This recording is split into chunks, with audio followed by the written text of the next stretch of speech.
Hi, I'm Todd Pritchard, and you're listening in time. Hey guys, and welcome back to another episode of In Time. We're joined today with Todd Pritchard, who, if you don't know him already, quite the following on Instagram, absolutely fantastic musician and has worked with some incredible people. And we're going to be talking with him today about, some of the things that's happened in his career. And we're going to be talking about what's going on now and what he's got planned, etc. So I guess we'll start with, the world's in a bit of a weird place at the moment, obviously, with all this, the quarantine, etc. If none of this was happening right now, what would you be up to? What would your life be like at the moment? I'd be doing some touring right now. There's an artist I work with, Tory Lanez. We had a tour scheduled for. Actually, I think we'd just be doing some one-off shows, and then in a couple weeks we'd start the tour until I think July. But other than that, luckily with being a producer and doing session work and being able to record at my place, I'm able to basically do everything else, which is record guitar for other people and then help a couple friends with their projects. But this time has also given me time to work on my own music as well, which has been cool. Of course. Do you think, you say recording guitar for some artists and producing some artists, have you always done that at home, or is that something that you've had to kind of like adapt to, like beforehand? Do you used to go into studios and work closer with the artists, or is this something new that you've had to adapt to, kind of thing? Yeah, I think it's not so much with the pandemic that's going on right now. I think it's over the last few years with the just technology boom. The industry's changed a lot in the way that we create. So when I started, there was a lot more in-person studio sessions, and that has transitioned into, I got this drum beat, can you lay guitar over it? Or, I got this vocal a cappella, can you put guitar over it? So I think the environment, the technological change has kind of forced me to start recording my own stuff over the last few years, which has been great because it's also led me into more learning how to record different things and play different instruments and stuff, which is cool. Would you say you prefer this way of recording and producing? It depends who I'm working with. Like I have friends that I want to be in the studio with, and then there's other people where it's like, all right, just send me the stuff. Like, I'm more about like efficiency sometimes, so it's like, if I don't need to travel to the studio, then if it's just like, okay, send me references of what kind of vibe you're looking for, then if I'm adding to a track that's already been created, then it's like, I'd much rather prefer to just be at my place. But it depends who I'm working with, because there's sometimes people are very particular. But for the most part, if you send me references, I'm cool. But starting a song from scratch is a totally different thing. I'd much rather be in the studio, feeding off the energy of the producer or the artist or something like that. So, I mean, one of the things you mentioned as well was you primarily track the guitars on a lot of it, but you also do the production. So, how did you actually get into playing guitar? Was that your first instrument? No, my first instrument was trumpet, actually. Yeah, I started that in grade school, and then I got braces, and then I was like, this feels terrible, like just playing the trumpet. So that's when I started to like look to other things, and I don't know, the trumpet was just really stressful to play. The guitar was way more relaxed. I could just be chilling on the couch, or it's just I feel like you can express a lot more with the guitar than I could the trumpet. So I was just influenced by, I went to this like camp when I was like 13, camp counselor who I looked up to. I thought he was just the man. He would always play like Under the Bridge by the Chili Peppers every night. And I was like, that's sick. I want to learn how to do that. So my mom had an old guitar, and I started playing around 13 and 14, and then got more serious when I was like in high school. No, that's crazy. That's I mean, so like with all of that, there's a lot of, I mean, you mentioned Red Hot Chili Peppers there. Where would you say like you draw most of your influences from? I guess it changes as you age as well, but I suppose early influences and then more modern influences.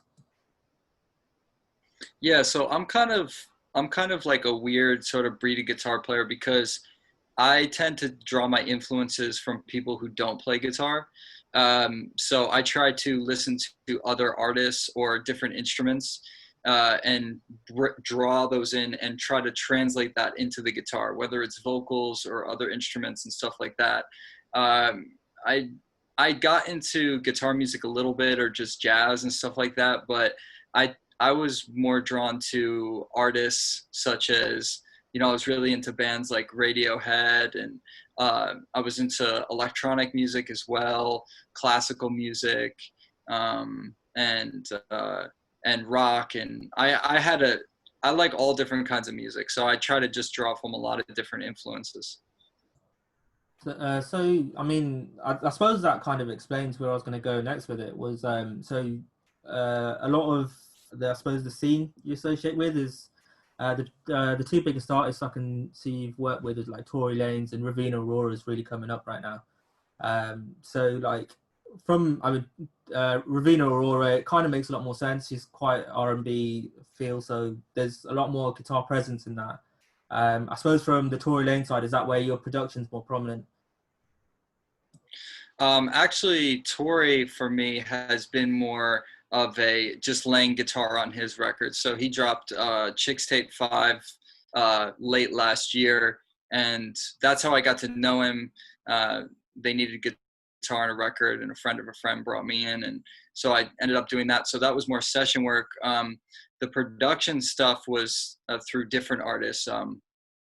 Mainly my credits with production right now lie more in like hip hop and trap and stuff like that. So last year I landed some cuts with like NBA Youngboy, Trippie Redd, who else? I just did some stuff for Dominic Fike, and stuff like that. So actually Dominic is not trap at all, but but actually Dominic was more like session stuff, but my production is basically a little bit more in the instrumental area as opposed to like creating drums. So I tend to collaborate with other producers, add more melodic and chordal type elements, sonic structures with the guitar, and then combine it with drums from another producer.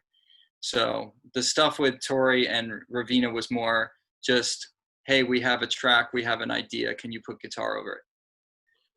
I guess so. You know, if you're working with these hip hop and trap artists, have you always been a fan of that genre of music yourself? No, no. It's so funny throughout the years working, playing different gigs, learning the music and starting has gotten me to appreciate these different genres, everything from country to pop to, I feel like there's always something that can be taken and applied to your instrument. So no, especially the trap stuff that took me a while to get used to. But what was really interesting to me is I've always been into creating loops since I was young, and a lot of the hip hop and trap stuff is just a loop the whole time. So it's like, oh, cool. You just want me to make a loop and then like add some textures and counter melodies to it, and then I could just send it to you and you add drums. So that's been a really fun way for me to kind of wean into the industry as a producer. So I mean, like I guess early on. So you're saying it's quite tricky to, you know, trap and hip hop was quite tricky. So how was it when you like earlier on in your career where, you know, you had your sound, you had your influences, you're like, shit, I need to try and I suppose convince people, you know, try and get artists to see your vision and what you were trying to write for them. Was there any sort of obstacles with that? Yeah, I don't know. I feel like, wait, can you repeat that question? I'm sorry. So like earlier on in your career where you've got your sound, you've got your influences, but you're trying to get an idea as to like how hip hop artists and trap artists are sort of how they want it to sound. How was it trying to like switch over and push, or did at any point it feel like you were pushing your own sound too much there? Yeah, so through posting on social media and stuff, I had people reach out to me asking me for that particular sound that I give. So there's that, but then there's also like, I was a gigging musician for a number of years before I started recording myself and producing. So I had a lot of experience in the live atmosphere. When I lived in Philadelphia, I was doing a lot of like live hip hop shows. I had a band, like a trio and stuff. And we would do cyphers where MCs would come up. So a lot of the times, that style of music, I was like catering towards working with MCs, but it was more like neo soul, like old school hip hop, as opposed to like trap. If that makes sense. So with the neo soul hip hop stuff, it was more like heavy jazz chords and all this stuff, a little bit more active. Whereas I feel like the trap stuff is more classical influence.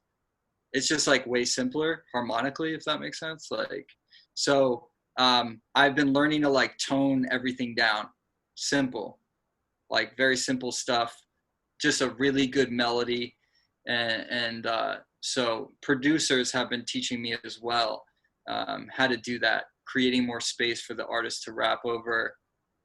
So it's been a journey of just simplifying and actually unlearning a lot of things that I learned through music education and stuff, and just go more by feel. Yeah, cool. I mean, you mentioned there that you used to play at like you used to have a trio. You used to like mention neo soul and stuff. Where me and Ameer live in Birmingham, there's an event called Neighbourhood, which is exactly the same as what you described there. We have a jazz conservatoire in the city, and it's kind of where those jazz guys go and, you know, express themselves in a more neo soul R&B kind of way. I guess you mentioned that you were doing that. Was that original music, or was that more of a jam session kind of vibe? Yeah, it was more of like a jam session kind of vibe. So Philly at the time when I moved there, it was really strong in like the neo soul hip hop scene. So there was this one club in Philly. It was called Club Time. And I remember going there when I first moved there, and it was so tight. It was like all the touring musicians that were with like The Roots, Jill Scott, who else? Snoop Dogg, Wiz Khalifa. They'd all hang out at this bar, and they would just like jam out. And I remember the first time I walked in there, and they were playing this Stevie Wonder song, but it sounded completely different. And it was just like crazy because they knew the chords and everything so well that they were able to improvise and like change up the feel and everything of the song. So it was like they kept the integrity of the song, but they were like creating a whole new original sound to it. So I was just like, I remember walking in there and just being like, I want to learn how to do that. That's crazy. Like, so I remember going to that club and just like watching the musicians play and recording the sets on my phone and learning how to like really understand harmony, and also learning how to improvise live. So the Philly scene was really a big influence in me for my playing as well. And it also taught me how to just create really good feel, if that makes sense. Like, not so much like, and that has so much to do with like my style. Like, so with the trio that I was playing with, there was no organ player or keyboard player. So I was playing more like rhythm stuff. I wasn't allowed to like solo the whole time. So like for that helped cater towards my style. If you like know, my style is more like just chords or chord melody. I always had to like hold down a rhythm and stuff like that. So like it's kind of crazy how like, because we didn't have another member that like helped cater towards my style. So when my band broke up, I was just trying to play like the drums and I was trying to play the bass. So the stuff that you used to see me post on Instagram was kind of that thing. Like, I just wanted to compose, like, it almost sounds like I was also influenced by fingerstyle playing as well. People like Andy McKee, and like, do you know that guy? Like the internet guy, he was like really big. Anyway, it was like fingerstyle stuff, but he was just like a crazy composer. I was like, I want to do that, but like neo soul. So like, he was more like classical. So I was just taking that kind of framework that he was doing, where he's had these beautiful melodies, but I was doing it more in that like urban kind of sound. No, I kind of deviated from the question there. No, My no, bad. no, that's spot on. I'd love to hear that though. I think it was quite. Uh, It's nice. It's nice to hear like the journey of like just sort of coming to find your sound. So I mean, like when you mentioned it as well, like chord melodies and like sort of giving that percussive feel and all that. Like, do you think it's something when I listen to some like your clips or anything you play on, like I sort of associate it slightly with yourself, like oh that sounds like something Todd would do, but do you think that's your sound now, like as in or are you still on that journey to discover something different or completely different to that? yeah, I feel like for me, like what I've contributed to the sound has been that like more feel, more chord melody type stuff.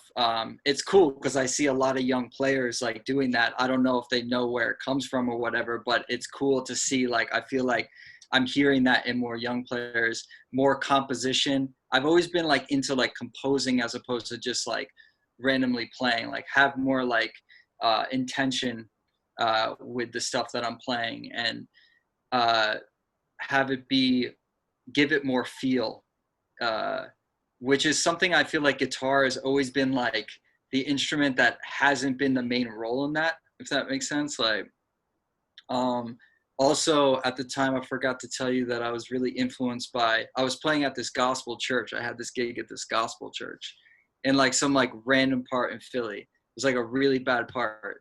And like, it was just like I was like the only white kid in the entire like church. Like I felt like really out of place, but like it was a really great experience because the musicians were insane.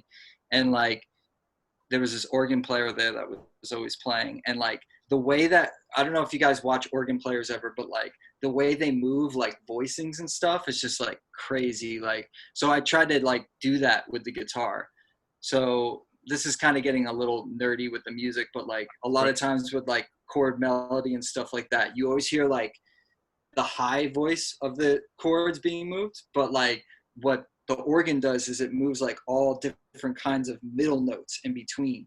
So like I tried to do that on the guitar, and I feel like one thing that I kind of try to do was just push that a little bit with the guitar. And like I feel like I was like breaking new ground with the guitar. I'm like, this is cool. I haven't really heard anyone do this, like where it's like you're moving different voicings. I don't know, that's kind of nerdy, but like I thought it created like a really cool sound, and it kept I don't know how to describe it. It just sounded nice to me. I think the way I'm sort of picturing it in my head is sort of like it's voice leading, but you're not voice leading the top melody note. You're voice leading like the mids in it and the bass notes. Yes. Yeah, and I'm also drawing from classical influence as well, like counterpoint and stuff like that. So I try to like move voicings, but not have everything move it like up a direction. Like everything's moving like, some notes are moving up and some notes are moving down when I switch chords. So it kind of creates like a really cool sound. So would you say you're quite like the way you're sort of describing there? It sounds quite visual. Is that like how you picture melody? Like, or is it just something that you just feel straight? And yeah, that's cool that you mentioned that. So it's like a mixture of like visual for me. I'm like seeing the shapes on because I just experimented a lot with chords. Like where a lot of guitar players and jazz people, they would experiment with scales. I just remember having this one point where I was just like, I felt like I was learning all these scales because everyone else was. And I'm like, I don't want to hear this. Like, I don't want to play these crazy scales. Like I would never want to like listen back to something like that. So I just remember this one day I was just like, I'm not going to do that anymore. I'm just going to go really deep on chords and just like go as deep as possible and see if I can create new chords. And so a lot of it was just using my ear, but also experimenting with so many different types of shapes on learning how to play. Like I'd take a chord progression and I would find like a bunch of different ways to play it. And if you watch my arrangements, like I'll just take a chord progression and then I'll just play it in a different area, and I'll invert the chords, and then under it I'll just try to create like a really catchy like melody or something like that. I find that really interesting. So it was like, sorry, go on. I was just gonna say to wrap up, so I was just saying it's a combination of like visual of like seeing everything move, but also like hearing melody and counterpoint in my head, not only on the top voicings, but like on different like middle voicings and the bass too. It's so interesting because both of us are studying music at the moment at university, so it's so cool to hear someone talk about this in this way. I guess I completely agree with what you're saying about learning the scales and stuff. You know, it's so hard sometimes to get a feel for these really wacky scales. You know, all your modes and your melodic minor, all that stuff is so hard to get a feel for at first. So I guess I understand what you're saying in wanting to play something that fits and something that feels right to listen to, and you know you can actually feel inside. And I guess it would be cool to know. You've mentioned harmony a lot, and you mentioned working in the gospel church, and some of the best musicians are from the church. It's unbelievable. What was your approach to, like, you know, discovering more complex harmony and, you know, getting deeper into the theory and chords? How did you get into that? I think my environment forced me to. Well, also because my father was a musician and piano player as well. So like he always had a love for like chordal harmony and like melody. So like I feel like I adopted that love for chords and stuff from him. But also with the environment of having to gig and learn so much music in such a short amount of time, I had to develop a different system of like learning stuff. Like, so I went from like doing more like, it was just like learning by ear. And there was this one system that I learned through the gospel church, which was absolutely crucial to like seeing how everything connected, was like the number system, the Nashville number system. Yeah. I heard about it. I kind of dabbled in it, but like, I didn't really understand it until I started working with musicians that's how they grew up. So a lot of gospel musicians understand music through that. It's more of a ear sort of thing. So again, not to get super nerdy, but it's like you have a tonic scale, right? You have a quality of each chord within that tonic scale, but everything revolves around the bass, right? So you're hearing the bass in the music, but you're understanding what number that is and then relating some kind of quality to that chord. So I started playing with these musicians where, say I'd hire a gospel musician for one of my gigs. They wouldn't even pick up their instrument to learn the music. We'd be on the way to the gig and they'd be listening to the set. And I'd be like, do you even know what key they're in? Oh, he's like, oh, just tell me that before we start playing. And I'm like, what? That's crazy. And I was like, I have to learn how to do that. That's nuts. So, what's great about the number system, it's all about the intervallic relationship. It's not about what key you're in. So as long as you know one chord scale really well, you can relate it to any key. And the thing with gospel music is that there's so many different genres in contemporary gospel music. So you're learning hip hop, like Stevie Wonder, old school Motown. You're learning classical. You're learning salsa music. Like it's this crazy fusion of music. So through having to learn all these different songs in a very short amount of time, just my ears started to develop more and more. And I feel like a lot of those elements translate into like what I do now. And I feel like that's why I was able to pick up like the session work so quickly and figure out like where I fit. Also in gospel bands, there's so much going on. Usually I have a drummer, maybe 2-3 keyboard players, sometimes a bass player. So I find myself playing more like higher sort of like triad stuff. Whereas like with the chord melody stuff, that I wasn't able to do that. So the combination of like messing with the chord melody stuff by myself and then playing with these gospel groups kind of helped with the versatility, I think, the whole thing. So I mean, there must have been a point. So you like that's. I mean, that was also that was really interesting to hear, actually, just the way just gospel musicians interpret music. Yeah. It's like it makes more sense when you put it into context like that. But so like with things like that, you were doing like gospel guitar quite early on in your career, in your sort of career span of playing guitar, but then at some point you must have made the decision to move to LA, right? Yeah. So like what was the trigger point there? I felt like I just got, I don't want to say tired of the guitar. I felt like I just got to a point where I was like, I explored it.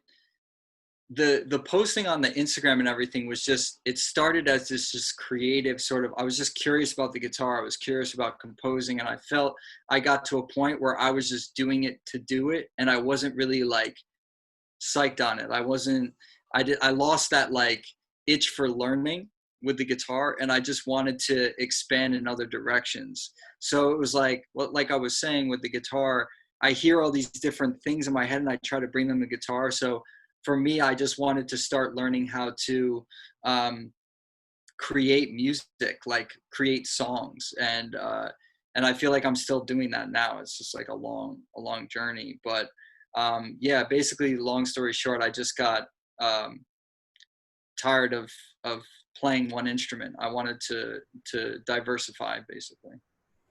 But like, so you know, with so having moved and all that, and then you said you were also doing like you're doing YouTube uploads. So you've been doing that for quite a few years now. I know you haven't done as many in like lately as well as IG posts, but along the way you sort of built a brand for yourself, haven't you? With like just, you know, Todd Pritchard, more than he is just like, oh, he's just a producer, or he's whatever. Like so like, was this always like a conscious thing that you're like, oh, you know what, I'm going to get my name out there first, and then people are going to come to me rather than me going to people and be like, yeah, do you want to work with me?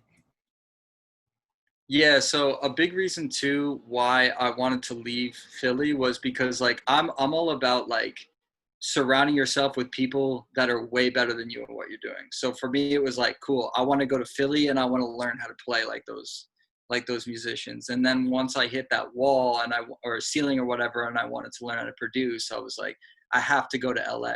I was thinking about Nashville, but it was like, it was all country in Nashville. I felt like the main, not all of it, but that just seemed like it was centered around that. And a lot of people I knew were moving to LA to do production, or producers that I knew were moving there. So I started to gain networks of people through social media. So at first it was just, I was just doing it for fun.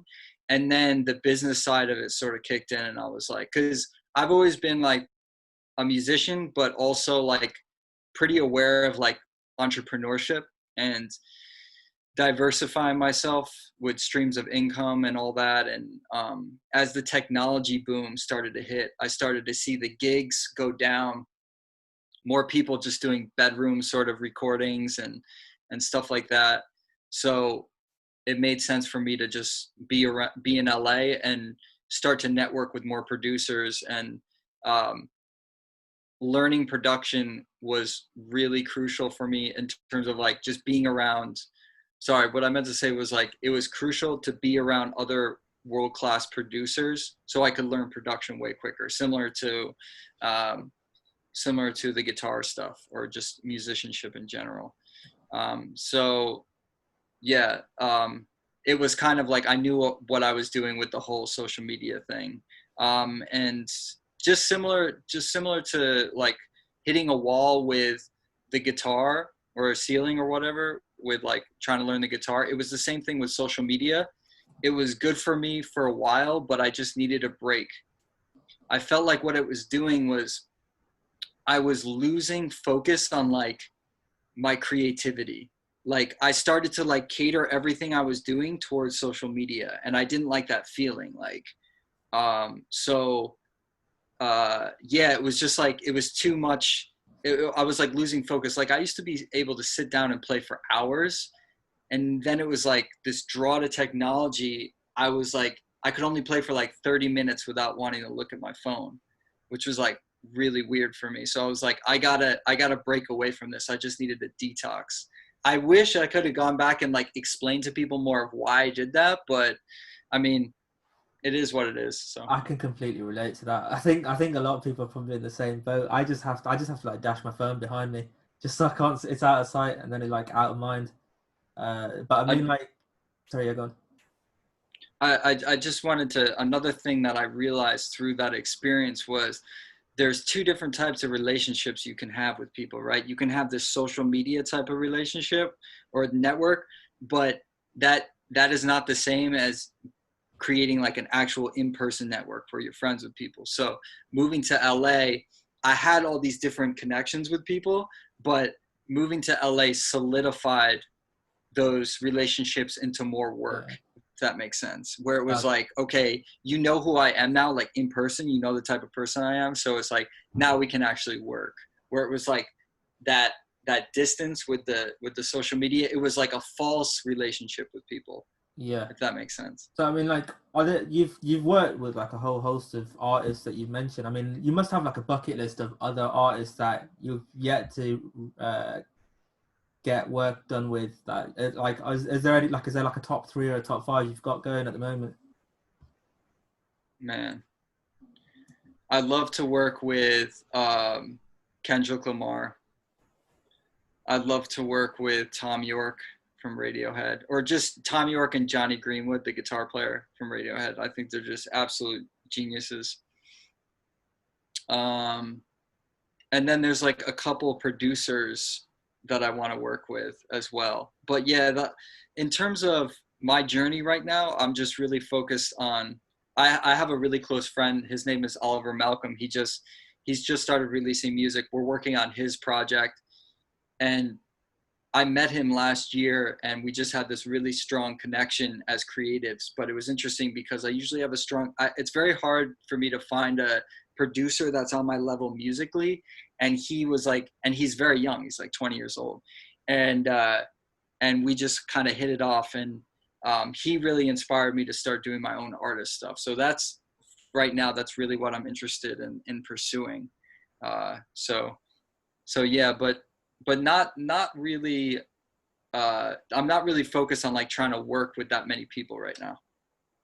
Yeah, fair enough. That's really cool. I guess you just mentioned you want to focus on artist stuff. Have you ever, was this always the vision? Like when you were younger, did you always want to become like a top producer, a session musician, you know, or was there always kind of like a dream of being Todd Pritchard, the guitarist, or Todd Pritchard, the songwriter? Have you ever wanted to, you know, like branch out and become more of a performer yourself, solo?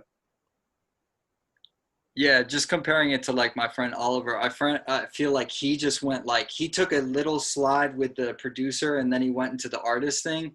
But like his path was pretty straight. Like my path over the years has just been like, I started off just like wanting to just play guitar. And then I was like, cool, I really like the teaching thing. Like this could be fun. I got a nice business going. I'm making good money. And then it started to be like, I want to create, I want to do, it's not fulfilling enough. It was always that thing where it was like, I just wanted to keep learning more. I think my love for like just learning the whole thing, especially in terms of business as well. Like I'm really interested in music business and the industry. So I think my path has gone in a lot of different directions. So I'd say breaking it into groups of like a couple years, it's been like my path has changed like each time. But no, it's never been like a smooth path. There's one thing that I regret, and that's not trying to do the artist stuff earlier though. I wish I started that earlier.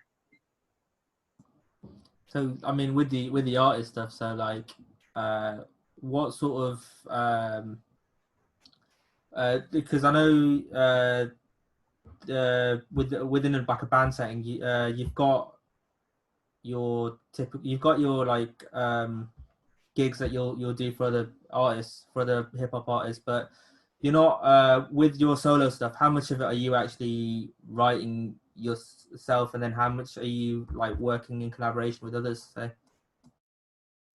So I'm trying to like do it all. I'm trying to produce, I'm trying to sing, I'm trying to play.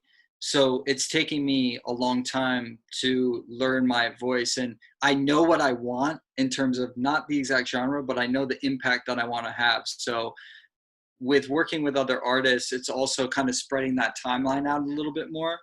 I've been learning how to say no a bit more. I call it like to the low hanging fruit, where it's like you have these opportunities, but they're not really what you want to do.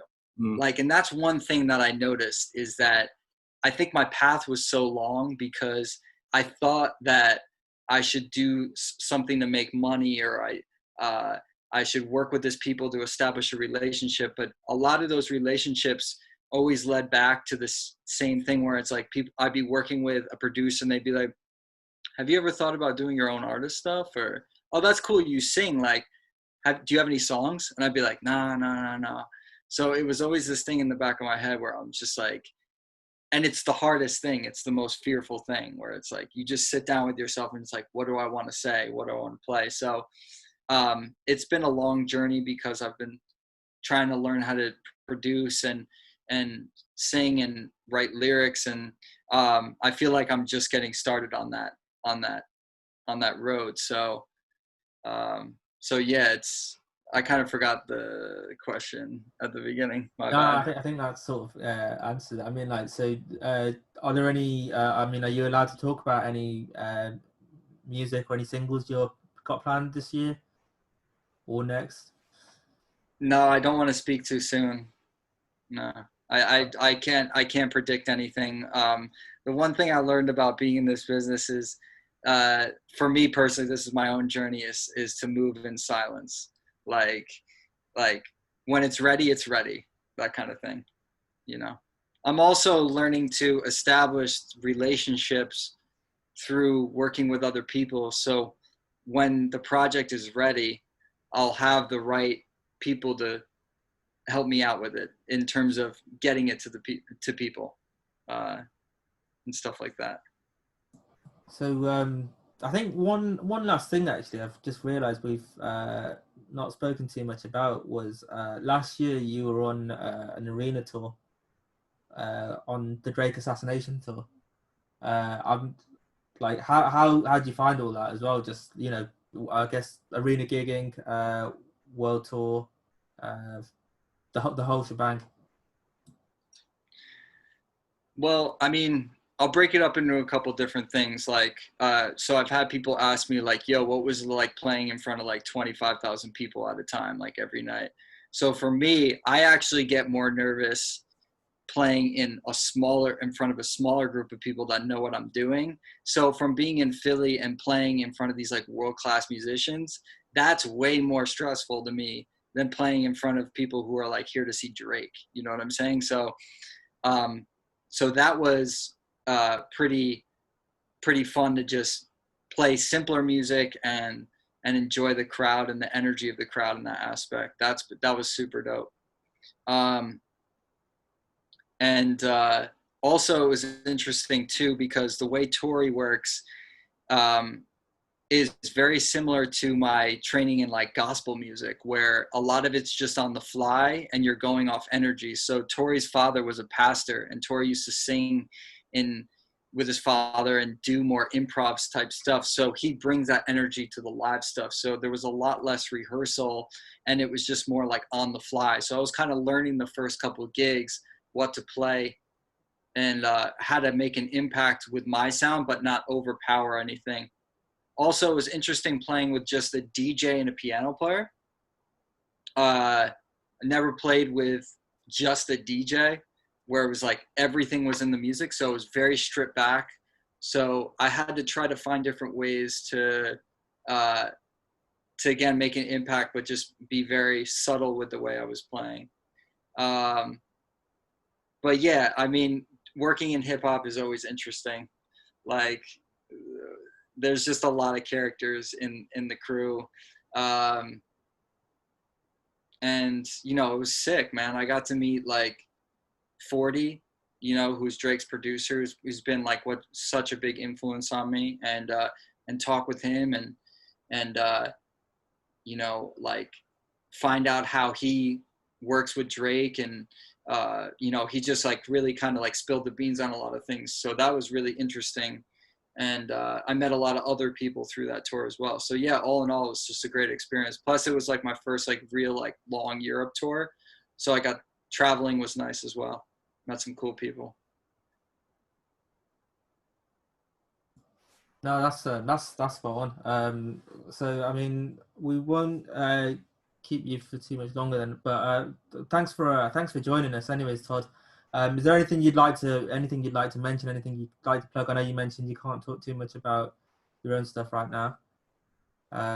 But How, yeah. So, what's sort of the plan straight out of quarantine? Are you still working on your own stuff? Yeah, I'm still working on my own stuff, and if people are interested in some of the projects I'm working on, I highly suggest like check out my friend Oliver Malcolm. Yeah. He's dope, great artist, and he's just a great musician as well. And I'm really excited for his career. I think he's going to be doing some really great stuff. We're working on an album right now that we're really excited about. Should be out sometime next year. He's got also an EP that I did a few songs on that's going to be released, I think, by the end of the summer. Also, I want to get back into doing more guitar stuff for people during this quarantine thing, even if it's for the rest of the year, because I'm pretty sure I'm not going to be playing any live shows for the rest of the year. I'm pretty sure like the touring is done, which is just, it's crazy. It's wild for me to think about. But so I think I'm going to start doing more stuff on my YouTube channel. More like live looping stuff and just doing like more covers. Like I still like covering stuff. It's fun to me. So check out my YouTube channel, especially if you're a musician. And trying to think about anything else.